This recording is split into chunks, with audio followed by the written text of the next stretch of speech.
Okay, so continuing from the last video, we had said that the dependent variable is temperature because it depends on time.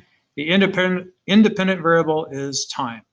Okay, so let's label these here. Our input. Now remember, input is going to go with, it's going to go dependent or independent. Okay, remember I said to match these up. We've got in here and in here. So this is the independent variable. I'm going to put, let's say our independent variable is time. So right up here, I'm going to go ahead and type in time.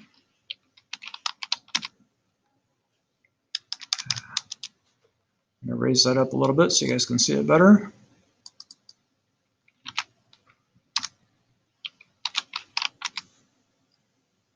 And our output, our dependent variable, is going to be temperature.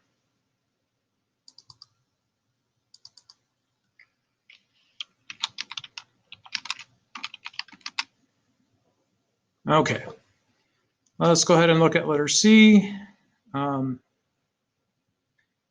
Okay, we talked about this. Create an input-output table and a graph of the situation. Add data to the table that makes sense for the situation. So we've done this. Let's read up here. A pot of water is placed on a stove to heat. The water begins at a temperature of 70 degrees. So temperature, 70 degrees. This is where we start from. The water begins with a temperature of 70 degrees. So this is our output. We're going to go ahead and type in 70. And this is our start. So no time has gone by. We're going to type in 0. That's how many minutes have gone by. All right, so let's see. As the water heats, the temperature of the water raises 20 degrees every 30 seconds. So if I add 30 to 0, this will be our next step here. If I add 30 to 0, that's going to be 30. And let's see, every 30 seconds, the temperature of the water rises 20 degrees. So if it was at 70, the temperature is going to go up 20 degrees.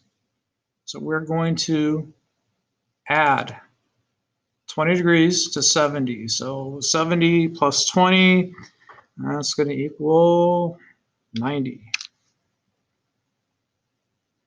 Okay, and we can fill out the rest of this graph. If we add another 30 seconds, this will be 60 seconds. For adding 30 over here, what were we doing on this side? We were adding, so we went from 70 to 90. We added 20 seconds. We're going to add another 20 seconds. Another 20 degrees. Okay, so this will be 110.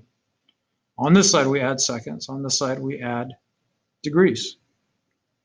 Okay, so you guys can go ahead and fill out the rest of that chart. Go ahead and pause the video. And when you're done filling this out, we can come back. I will pause for a second. You guys can pause me.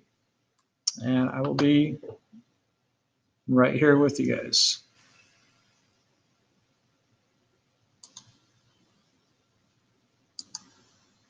Okay, welcome back. We are on page 230 in your workbook.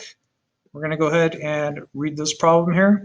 It says the fee to rent a van from Ralph's Rent a Car is 30 cents per mile, plus a one-time charge of $40. Answer the following questions about this relationship to demonstrate that you understand important ideas about functions.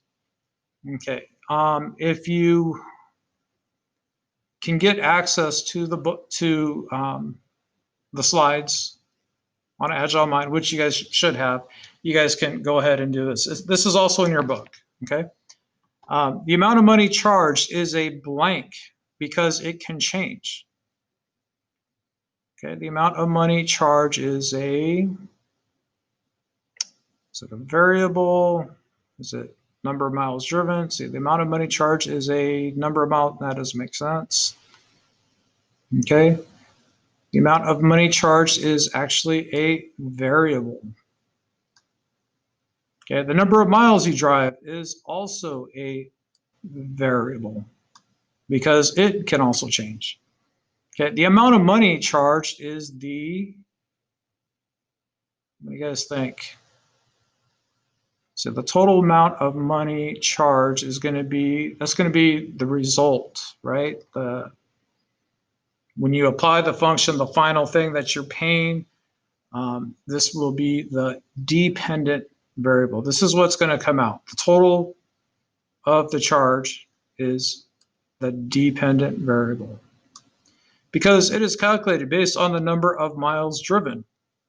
The number of miles driven is the, well, to find out what the total charge is, you have to find out how many miles were driven. And you can drive as many miles as you want, and that's going to change your total cost. So the number of miles driven is the independent. This would be what you put into the function. Okay, to make a graph of this relationship, you would plot blank on the x-axis. Okay, remember x goes with our independent. So here's our independent variable. That is going to be the number of miles.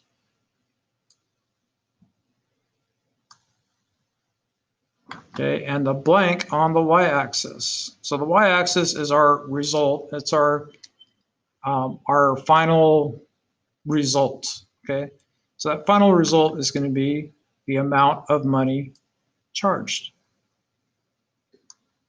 Okay, and if you do this on the computer, you can click submit answer, and it'll tell you what you got wrong. Okay, we got all of these right, so we will continue.